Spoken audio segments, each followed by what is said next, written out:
teammates and shared with them my actions yesterday. I apologize with them. And as of right now, I'm using the Blue Jays resources to better educate myself, to make better decisions moving forward. That's part of a brief apology from Blue Jays relief pitcher Anthony Bass for a social media post he shared supporting anti-LGBT boycotts of Target and Bud Light. And that apology came last week, but the reason we're talking about it now is because the Jays are hosting their annual Pride celebration starting tonight. And there are lingering questions from a lot of different people. Fans. Not a fan of Anthony Bass, but everyone else, we're gonna do a great time today. Advocates. Someone with that much reach could actually use their platforms to create safe spaces and advocate for safety for all communities. And analysts in the sports and LGBT communities. They're wondering about the message it sends for the team to say that it's an ally in the Pride space if it's fresh off damage control for one of its players. Why'd you do it? What did you learn? I have to take the Blue Jays at their word that they're going to hold him accountable, but there wasn't real depth in terms of the journey that he's been on or is embarking on going on. Okay, so let's back up and get into what Bass apologized for. On May 29th, he shared a post on social media. This is evil. This is demonic. We won't stand for it. We're not going to go to the stores anymore, and we're not going to give them our money. Both Target and Bud Light have been on the receiving end of right-wing led boycotts after showing support for the LGBT community through ads and products. And in case you haven't been paying attention, the trend has gained some pretty intense momentum. 20 years of amazing ad campaigns, and this is where we end up. This is where it now belongs. In the garbage. People have been posting clips of themselves destroying Bud Light's beer on social media in response to the company using transgender influencer Dylan Mulvaney to advertise. And as you heard, the post Anthony Bass shared called Target and Bud Light's Pride campaigns evil and demonic. And Bass said he was truly sorry in a roughly 30-second press conference on the Diamond. I recognized yesterday I made a post that was hurtful to the Pride community, which includes friends of mine, close family members of mine, and I'm truly sorry for that. I just spoke with my teammates and shared with them my actions yesterday. I apologize with them. And as of right now, I'm using the Blue Jays resources to better educate myself, to make better decisions moving forward. The ballpark is for everybody. We include all fans at the ballpark, and we want to welcome everybody. That's all I have to say.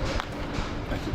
The problem was, for me, you didn't really get further than surface level. He started it by saying he was going to make this quick. He did make it very quick, as it was just over 30 seconds. For many, it fell short and caused some to call for the Jays to get rid of Bass completely.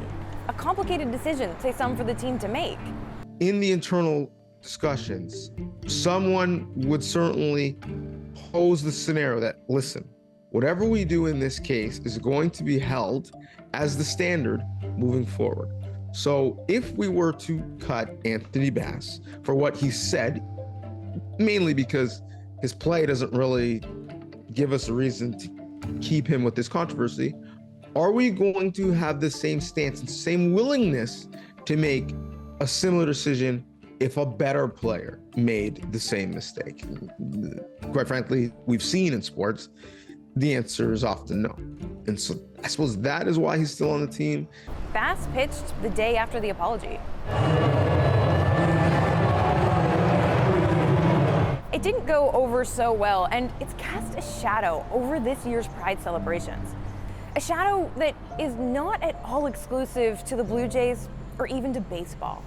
So the interesting thing about sports is it is a mirror that shows us a reflection of what's going on in our greater culture. And I think what we're seeing with the Pride Nights in sports is just another example of that. It's an example of the deeply conservative, extreme populist movement that is using religion in a radical way to masquerade their true politics, to find some areas to evoke fear and hopefully, essentially, scare gay people back into the closet and curry favor with people who feel like the pendulum has swung a little too far when it comes to inclusion and diversity. This year alone, 3 NHL teams opted not to wear Pride jerseys, and 7 players opted not to participate in their team's Pride events. A recent string of incidents has put an annual National Hockey League tradition in the spotlight.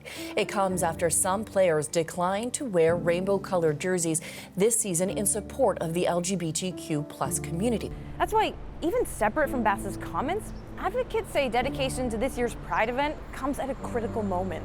I think it sends a message to the world. It sends a message to the sports world. It sends a message to all of the players that the Blue Jays is committed to this work and that this will continue. It is very important that we see the 2S LGBTQ represented in all areas. Sports is one area that have traditionally not been very friendly, not been very open to the 2S LGBTQ community. So it's really about creating a foundation. It's creating model. It's creating a framework for others to be able to follow.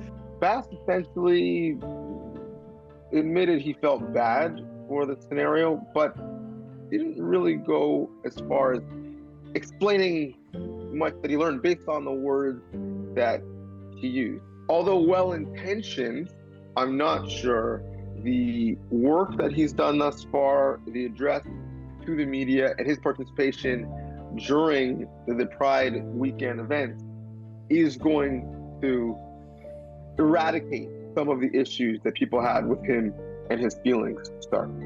And while we wait to see how this year's Pride Night celebrations play out, Bass made another attempt at reaching out, this time to Sherwin Modeste. I met with Anthony and felt the conversation went very well. I really had the time to really unpack with Anthony what the impact of him reposting that video, what that could have done, the harm that it could have caused to the community. So I think it's really about using this as a teachable moment. The conversation with Anthony will continue. So for Bass and for the Blue Jays, Sherwin Modeste says that work begins tonight. Will the Anthony Bass controversy cast a shadow, or will fans and the team be able to move forward?